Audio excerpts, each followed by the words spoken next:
should become the president. They are actually twin horsemen of the apocalypse. They are not different. They are the same. The ruling class has done us a wonderful favor. They've produced one candidate.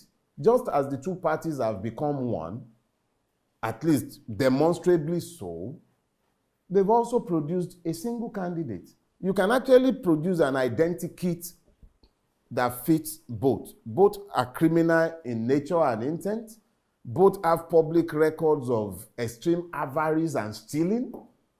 Both are integrity challenged. The difference is that we don't know the true name, age, and parentage of one. The other one at least has a credible story as to his provenance in the public space. So what you are actually seeing, you are looking at two dogs. One is a mongrel, the other is an Alsatian, but they are both dogs. So it's not like they have presented us, the species is the same. So it is up to Nigerians to look beyond those two, because frankly speaking, you will notice that I haven't spent much time on Atiku, because there's really nothing to say about him. He has sufficiently introduced himself. Obasanjo has done a fantastic job of defining him, so we already know him. But Tinubu, because of his ownership of a lot of press levers, the purchase of the intellectual kaku makers, you find that he's not properly interrogated and people are dancing around the issues when they are talking about him because they've all fed from his table.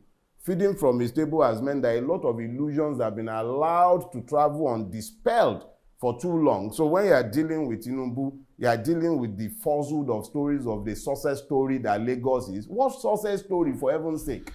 Now, let's also look beyond Atiku. Clearly, I read one of your recent tweets where you actually talked about the only plan he has is corruption.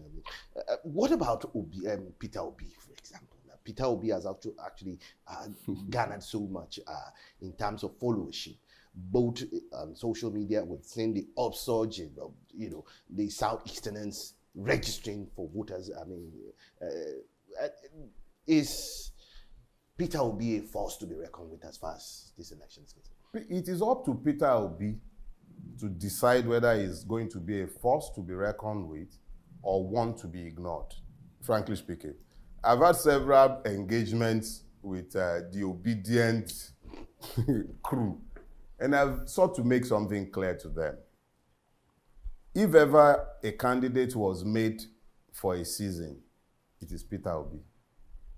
But it is up to Peter Obi to now decide whether he wants to become what he flatters to be. He flatters to become, but he isn't. And this is very simple. Peter Obi has spoken, I've heard him speak extensively to the need to restructure Nigeria, but I have not heard him place concrete plans and ideas on the table as regards the restructuring of Nigeria.